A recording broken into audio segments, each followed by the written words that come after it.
When major news drops in the NHL, you're tuned and tapped into your source. It's the Locked On Fantasy Hockey Podcast. And oh boy, do we have a jam-packed show for y'all on Thursday. Oilers setting franchise records. Leafs headed in the other direction. Is it panic button time in the T-Dot? And also, we got to give Flower his flowers. Toffoli and Sharangovich. Let's get this paper. You're Locked On Fantasy Hockey, your daily podcast on fantasy hockey. Part of the Locked On Podcast Network, your team every day.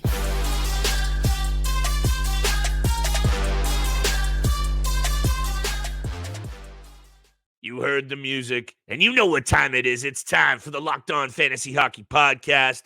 You're joined, as always, by Steele and Flip, and thank you so much for making us your first listen every single day. Today's episode is brought to you by Jace Medical. Empower yourself when you purchase a Jace case, providing you with a personal supply of 5 antibiotics that treat 50-plus infections. Get yours today at jacemedical.com and use code LOCKEDON to get $20 off your order. That's JASE medical.com. Steele, these guys are putting our spelling skills to the test, but we've been putting our fantasy hockey skills to the test for a lot longer than that, and that's why we have a lot to get to on today's episode. We have to talk about the Toronto Maple Leafs, but on a more positive note, we got to talk about the Edmonton Oilers. Oddly enough, they go up against each other the other night. Once again, the Toronto Maple Leafs blow a lead. Clearly, there are things to be discussed on both sides of the puck here, Steele. We got a lot to get to, but again, another Canadian team on a heater. Calgary Flames. This Tyler Toffoli and Yegor Sharangovich situation has got to be one revisited because all of a sudden, Steele, things are looking opposite. A lot of weird trends going on, and we'll take a look at them all. Flowers for Flower. You know we got to give that guy some love because also his name is out there in this goaltending market that you and I have been all over. So we're keeping that going. Thursday's Big Time Bets. It's a jam-packed show. Right over to you, brother. Edmonton Oilers. Let's start there because I think you and I have enough to say about the Leafs that maybe we should start with the Oilers. Over to you. Yeah, Edmonton Oilers, 11-game win streak, franchise record for the club, and it's been absolutely one hell of a ride for this organization in the 2023-24 season at the bottom of the barrel of the Western Conference. And then again, finally, mid-November, beginning of December, caught a hot streak and 11-game win streak, and they're finally in a playoff spot, in a wild card spot in that Western Division right now. Haven't allowed more than 3 goals in 12 straight games. So that speaks to their defensive capabilities now after getting rid of that defensive scheme from Jay Woodcroft that just wasn't working, as well as the play of Stuart Skinner. He's been outstanding in the crease as well. Calvin Pickard's been all right when he's been in there. Love the fact that they're winning games. I don't want to do a little bit of a cop-out for them, but I do like that they're winning games and they're in a playoff spot right now, but the wins against the Sharks, the Ducks, the Senators, the Blackhawks, the Canadians, and even the Red Wings aren't very significant. That's a lot of their 11-game win streak. However, the wins against the Maple Leafs, the Philadelphia Flyers, the LA Kings, and the New York Rangers are very significant. So it's a little bit of a 50-50 sitting on a fence right now for the Edmonton Oilers with some of the games that they've won on this win streak, but their top 5 players are absolutely balling out. Zach Hyman's been incredible in the offensive zone. That goal that was disallowed in that Maple Leafs game, that was probably the prettiest and nastiest goal I've seen all season long, and doing it against his former club was probably just another one, but again, disallowed because of the offside. But Connor McDavid, Ryan Nugent-Hopkins, Zach Hyman, Leon Draisaitl, and Evan Bouchard have been killing it in the last 11 games. I would love to see a little bit more from Evander Kane offensively. He hasn't been quite himself that he was at the beginning of the season. Right now, like I said, the top 5 of Edmonton Oilers are feeling it right now, and they're continuing this hot streak moving forward against the Seattle Kraken. Fantasy-wise, Stuart Skinner is now where I expected him to be headed into this season, Steele. And now I know you and I are head-to-head in this week's matchup, and right now you are looking nice. But all of a sudden, your boys got Jake Ottinger back. I got Stuart Skinner cooking. I think I'm going to have a little bit of a different second half, and maybe you will too, and we talked about that. The season is not over, my friends. Nope. Even if you're circling the drain and you're right there at the bottom, I implore you to continue to stay at it.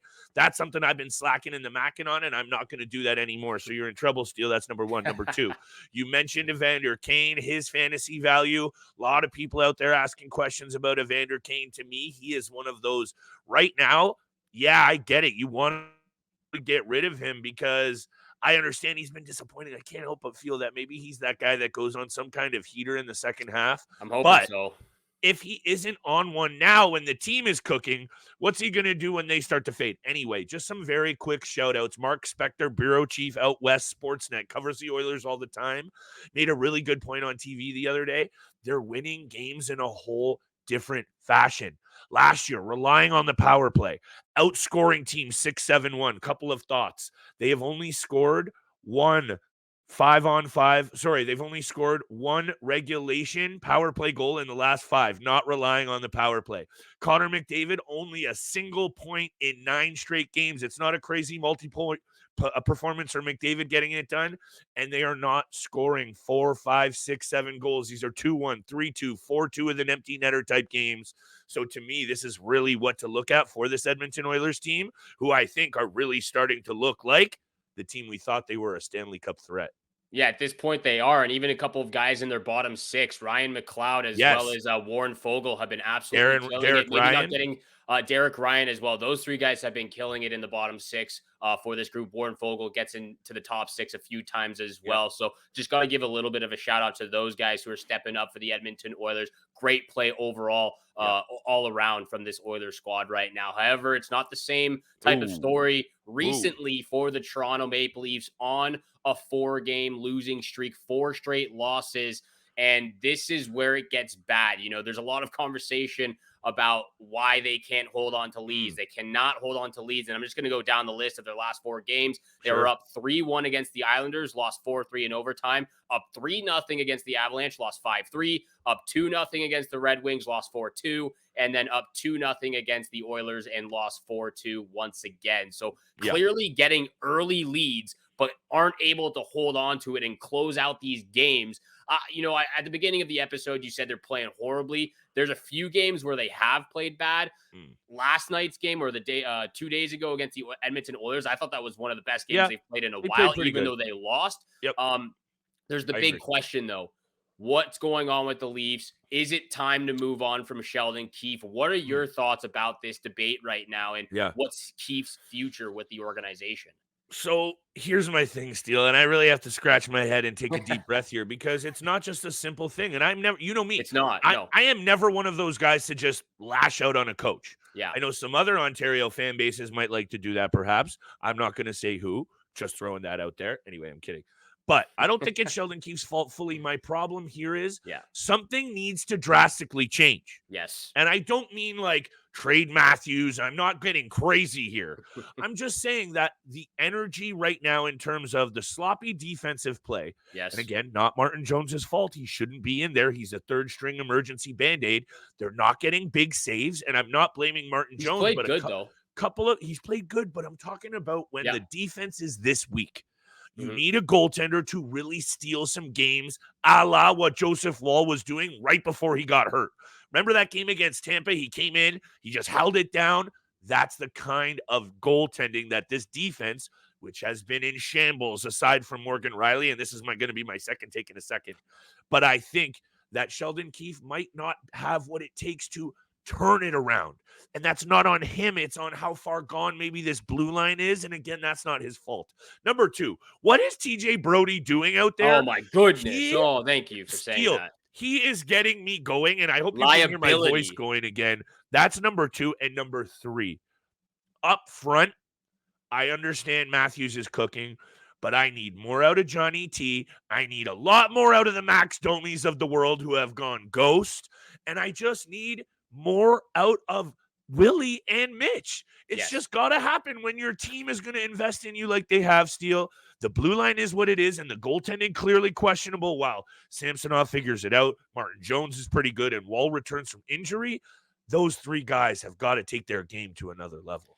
I couldn't agree more with everything you just said. I'm going to hit on all of those points in just a second. I've got a lot to say on this topic, so I'll talk about all of it after the break, as well as the Yegor Sharangovich, Tyler Toffoli trade, taking a look back at that situation for both clubs right now. But I got a lot to say about the Maple Leafs, and it hits on all the points you just said. Appreciate that, because we're also going to get to Thursday's big-time bets. Got to keep this money train rolling into the second half of the season. But today's episode is brought to you by Jace Medical. We come on to this show and to watch sports to escape from some of life's crazy realities, but we got to get serious about preparing for real life just once in a while. According to the FDA, pharmacies are running out of antibiotics like amoxicillin right in the middle of the worst flu season in over a decade. This can get scary, people. I can imagine more a helpless feeling than maybe my boy Steele getting sick, my wife, someone in your life getting sick without a supply chain issue to get you the life-saving medication that you need. Thankfully, we're going to be all right because Jace Medical has our back. The Jace case is a pack of 5 different antibiotics to treat a long list of bacterial illnesses, respiratory infections, sinusitis, skin infections, and many others. It could happen to us all. Visit jacemedical.com and complete your physician encounter. It'll be reviewed by an on-board certified physician, and your medications will be dispensed by a licensed pharmacy at a fraction of the cost. It's never been more important to be prepared than today. Go to jacemedical.com and use code Locked On to get $20 off your first order. And thank you so much for making the Locked On Fantasy Hockey Podcast your first listen every single day. Make sure you go to YouTube, check out Locked On Sports Today, the first ever national sports 24/7 streaming channel. They are here for you 24/7, covering the top sports stories of the day with local experts of Locked On, plus the national shows covering every single league. So make sure you go to YouTube, subscribe to the first ever national sports 24/7 streaming channel, as well as this channel, of course. Make sure you hit the subscribe, the follow button, leave a 5-star review. Flip and I appreciate all that love and support you show us Monday through Friday. We are going to get to big time bets at the end of the episode. We're going to get to Yegor Sharangovich, Tyler Toffoli trade, taking a look back at how they're doing right now on their respective clubs. But I got a lot to say, continuing on the conversation of the Toronto Maple Leafs right now. I couldn't agree more with everything you just said. You nailed it on the head right now. Thank you. I completely agree that I don't blame Sheldon Keefe entirely for what's going on. You know, obviously some of it has to land on the head coach. Sure. But look, we know John Tavares has been playing very, very bad. He benched John Tavares for the entire third period a couple of games ago, or at least for half of the third period. He's making an example out of some of these leaders right now, benching Willie Nylander, Marner, and Tavares when they're playing poorly, especially John Tavares, their captain. Like you said, they're playing a third-string goaltender. Even though Martin Jones has been very solid since coming in for the Leafs, they're still playing a third-string goaltender. They have one decent defenseman who plays 25-plus minutes a night. He played close to 12 minutes, I believe, in that first period against the Edmonton Oilers. He was already over 21 minutes halfway through the third period. Great point, it was absolutely insane how they're using Morgan Rielly right now, and it speaks volumes, in my opinion, when Simon Benoit is your second best defenseman, a guy who only has 1 assist right now, but he's physical, he blocks shots, he fights, he steps up for his teammates. So it speaks volumes to how this defenseman is very, very poor on the Toronto Maple Leafs, in my opinion. It has been a very bad stretch for their top guys, especially Nylander and Tavares. 4-game pointless streak for Nylander, 5-game pointless streak for John Tavares right now. And it's not just about the pointless streak. Obviously you want to see them score and get assists and play well, but I can see the laziness creeping its way back into Nylander's game ever since he signed that contract. And it's really pissing me off. Tavares, his legs are failing him. No speed. Doesn't have the first step. Gets outworked and outbattled in the corners and behind the net. And sometimes, you said it yourself, and I completely agree, I don't even know what Mitch Marner is doing out there sometimes in the last 2 to 3 minutes. Correct. He's continuing to make cute plays out there that just don't need to happen. You need to get pucks on net. You're looking for the perfect pass. You're looking to be cute out there. And it gets very frustrating when your top players try to do this, when they've had the lead, lose the lead, and then can't come back and tie it up, or at least get into overtime and at least get a point out there. So you said it yourself. I agree with you literally hit it all on the head right there. I just wanted to, point out some of the things that you said and, expand on it a little bit. But this Leafs team, they need to be a lot better, and it's going to have to start next game. It's going to have to start immediately because we have talked about at length that Atlantic division, as much as, Red Wings sorting it out, Ottawa, complete mess. There aren't a ton of spots to be had going around. And I'll leave it at this, because your point on Morgan Rielly already playing that many minutes in the first period of a game in January. What happens when we need him to do 30 minutes in May? Double overtime, triple overtime. He's not going to have the legs. And you have TJ Brody out there playing beer league style hockey. And Mark Giordano, who can actually, you haven't seen me on the ice. The hands are filthy, but the feet are a little heavy, Steele. And I'm pretty sure I could beat Mark Giordano in a foot race right now, and that's bad. So anyway, let's talk about something a little bit more positive on the Calgary Flames side of things, because, and you and I, and a lot of people for good reason, Tyler Toffoli and the New Jersey Devils started the season pretty good. Yeah. Calgary Flames looked like a mess. Yegor Sharangovich was doing nothing. Now, all of a sudden, your boy has game winners in a couple, a Hattie, a two-piece. He's got 6 goals in his last 4 games. Toffoli is ghost. Mm-hmm. The Calgary Flames ascending the standings. The New Jersey Devils going down. I don't know what your take is on this, but also factoring in Sharangovich's age and his cap hit, you can't help but feel that right now, things are looking pretty nice for the Calgary Flames in this deal. Yeah, it must be a very nice feeling for the Calgary Flames fans with everything that's gone on over the last couple of seasons. I don't have much to say on the Tyler Toffoli subject of this trade. I don't think he's gone completely ghost. 29 points in 41 games, 114 shots. But I will say this team goes as far as Jack Hughes takes them. That goes for them in the playoffs, in the standings, as well as the players on their roster. So Tyler Toffoli plays alongside him, and he gets a lot of the points playing with Jack Hughes. And again, he can't take them far when he's frequently injured as he is, especially this season. But I got a lot to say about Sharangovich. 31 points in 44 games for the kid. Really, like you said, didn't really start off the season good, but found his groove at the beginning of December. Since December 2nd, he has 21 points in 20 games, 13 of which are goals. And this is why the Flames made this trade in the first place. They were going through the rebuild. They lost Johnny Gaudreau. They trade Matthew Tkachuk. You're getting younger players in the rebuild. You get a pick as well in that trade, and it's finally paying off for them. And for me, it's very strange. I like the fact that the Calgary Flames are getting back to their confidence ways, but the last suspect. Do you though? Do you? I do. I don't mind it. I always want Canadian teams to do well, especially if they can make the postseason. Except for one out there, I'm not going to mention names. But the last suspects I would expect to be leading the Flames in goals would be Blake Coleman and Yegor Sharangovich, 20 and 18 on the season. And to see, I know we're talking about Sharangovich, but Coleman's on pace for 71 points.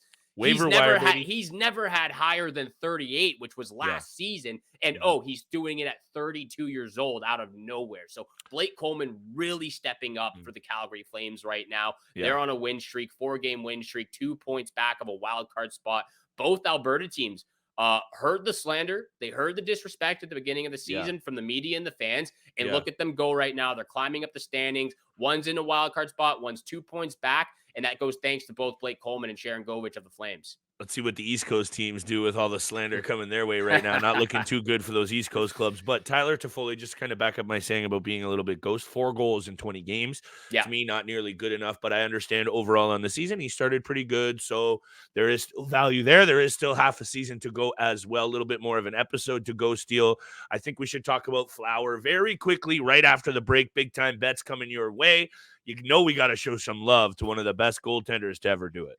Yes, we do. And on one of my favorite teams out there, the Minnesota Wild, of course. We're going to get to that and big time bets very, very quickly. But first, this episode is also brought to you by Indeed. When you're drafting your fantasy team, do you ever wish you could do the same thing with your business team? If you're building a roster to win the league, you need Indeed. Indeed is the hiring platform where you can attract, interview, and hire all in one place. Find top talent fast with Indeed's suite of powerful hiring tools like Indeed Instant Match, assessments, and virtual interviews. Something I know I love about Indeed is that it makes hiring all in one place super easy with the Instant Match. Indeed does the hard work for you, sponsor a job, and boom, Instant Match shows you candidates whose resumes on Indeed fit your job description immediately after you post. With Instant Match, you can start hiring fast. Indeed knows when you're growing your own business and you have to make every single dollar count. That's why with Indeed, you only pay for quality applications that match your must-have job requirements. Visit Indeed.com/lockedon to start hiring now. Just go to Indeed.com/lockedon. One more time for them. Indeed.com/lockedon. Locked on. Terms and conditions apply. Cost per application pricing not available for everyone. Need to hire? You need Indeed. And thank you so much for making the Locked On Fantasy Hockey Podcast your first listen every single day. Continue to hit the subscribe, the follow button, leave a 5-star review. Flip and I appreciate all the love and support, all the comments you're leaving on the YouTube channel as well. Make sure you're tuning in Monday through Friday, 7 o'clock in the morning is when you can find all of our episodes. We're going to get to big time bets very, very shortly. I have another same game parlay coming at you, Flip. But first of all, Marc-Andre Fleury, we got to show our respect to this guy because he's been a huge part of the game for over a decade now, over close to 2 decades now. Fourth all time in games played, second all time in wins with 552. I'll throw it over to you now. What are you like? This guy is just amazing. Stick taps, hats off, claps up, props due. Marc-Andre Fleury, one of the best to ever do it. And just a little story time here from Uncle Flip. I skipped school. I believe it was maybe grade 10 still. I'm going to age myself a little bit here. Fleury's 39. I'm 35. So anyway, I skipped school to watch the gold medal game when he was the goaltender. I believe he shot it off of one of the players' backs. It went in the net and Canada lost. But those bright yellow pads that he wore for the Cape Breton Screaming Eagles are one of the things that we'll always remember about Flower. He had style. He had grace. He's funny. He's one of those guys that his teammates love around him, and we haven't even started talking about his fantasy value or on-ice success, one in which he is a 3-time Cup winner, a Vezina winner, However, passing his childhood hero of Patrick Waugh is something really cool. 552 career wins to sit second on the all-time list. Does it in style with a shutout. And more importantly, I think, Steele, and I'll leave it at this and give it back to you because we got to get to bets. He got a shutout. He can still play. And when you talk about this, and I know, shout out to the insiders on TSN. I'm not getting this information firsthand, but it makes sense. People are going to be circling around Billy G's phone to see what it's going to cost to get Flower. You made some points. I'll let you raise those about him perhaps not being moved. But you can't help but feel if you're the Edmonton Oilers looking for a little bit of a mentor for Stuart Skinner, or you're the New Jersey Devils who your goaltending's a mess, or the Toronto Maple Leafs who actually went after him a couple of years ago, different GM, but still. Anyway, over to you, Flower. Is he on the move? What are your thoughts? Then we'll get to bets. Look, I know he can't play forever, but I never want him to leave the NHL. And I know we're talking about, we know Billy G is going to do whatever's best for his Minnesota Wild moving forward. We've seen that in the past. And you even off the air before we hopped on here about what Marc-Andre Fleury can do for maybe some other young goaltenders in the league right now that are going to be in the playoffs. We don't know where the Wild will be at the end of the season, but I think, the mentorship that he can bring to Philip Gustafson still plays a role in the future of this organization for the Minnesota Wild. And again, I love seeing him play in the green right now, in the dark green, the forest green. So I don't want him to be moved. He has quite a bit of fantasy value. Obviously I think Philip Gustafson is going to be that guy still moving forward, but having that mentorship, having that veteran presence in the blue paint that you can lean on, talk to, get some advice from, I think that's crucial for this Minnesota Wild team, and especially for Philip Gustafson's confidence coming back from injury, coming back from some poor play at the beginning of the season as well. I don't want to see him move, but we know Billy G is going to do what's best for his club. Big time bets, though. We got to do what's best for all of our fans out there, do what's best for all of us out there, making some money where the money is made. Flip, I've got another same game parlay coming at you for Thursday night. But what are your picks? Do you have a same game parlay? You got some picks from separate games? I do not, but considering I know where you're headed with your same game parlay, why don't I ream off my 3 and I'll leave my final one for the same game that you're looking at because it'll go nicely into that first pick. Colorado on the road into Boston, and I know that these are two good teams. And Colorado has been an enigma at times. They allow a ton of goals, and they turn around and look great. But I think the way that I've seen them play lately, 8-2 over their last 10, this is more of what they are going to be. Devin Tays calls them out. They're playing a lot better. Colorado, let me ream these off. 8-4 in their last 12 against Boston, and in trips into Boston, 11 wins out of their last 14 trips. That's really all I need to hear. Plus, right now, I'm getting plus money for Colorado on the road. This is a tough game. I understand it's Boston at home, but I'm liking the odds here for the juice. Lock of the night is Stars at home against Philly. Sorry, are they at home? No, they're on the road. But anyway, when you dig into those numbers and Jake Ottinger back, they're getting wins. Offense is starting to roll a little bit. Loving that angle as well. 8-1-1 in their last 10 against Philly. Lock of the night, them on the money line, -133, and my other pick of the night. Connor McDavid, baby. you know you got to hear it from me. And as much as he has only had 1 point in his last 9 out of 10, no double-digit games or no double-point games, in 9 career games against the Kraken, he has 17 points. So hit me with McDavid over 1.5 anytime points, because I know you're going to like that because it goes along with, I believe, all of your picks. Yes, it does. I love the pick. And just to kind of reel back to your Colorado Avalanche, Boston Bruins pick, I'm not going to talk about, which team. I have no idea which team's going to take the win in this game. I just want to mention that Linus Ullmark is back from injury. He is healthy and should be ready to go. I don't know if he'll play against the Avalanche, but he is healthy and back. Just to make everyone aware, to reset their fantasy rosters, if you don't know that yet. But yes, your last pick, Connor McDavid, over 1.5 points, goes very nicely with my same game parlay because it comes from this Oilers-Kraken matchup on Thursday. First pick, Oilers money line against the Seattle Kraken at home once again. 6 out of the last 8 games, the Oilers have taken a win, so I'm going with the money line on this one. Also, Oilers Kraken over 6.5. Yeah. 7 out of the 8 have gone over the number.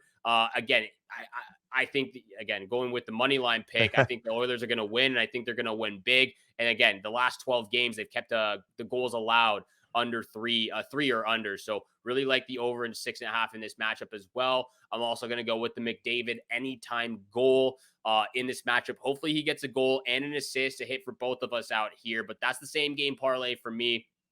Lock of the night, Oilers money line against the Kraken. Your lock of the night, was it the Stars McDavid? money line at Stars money Philly? line. Stars money line against the Philadelphia Flyers for Flip. Oilers money line for myself. Those are the locks of the night. Thank you so much for making Locked On Fantasy Hockey Podcast your first listen every single day. And once again, go check out YouTube. Locked On Sports Today is here for you 24/7. The first ever national sports streaming channel on YouTube. They're here for you 24/7, covering the top sports stories of the day with local experts of Locked On, plus the national shows covering every single league. So thank you once again for tuning in for today's episode with Flip and I. Have a great day out there. Good luck with all your bets, and we shall see you back here again tomorrow.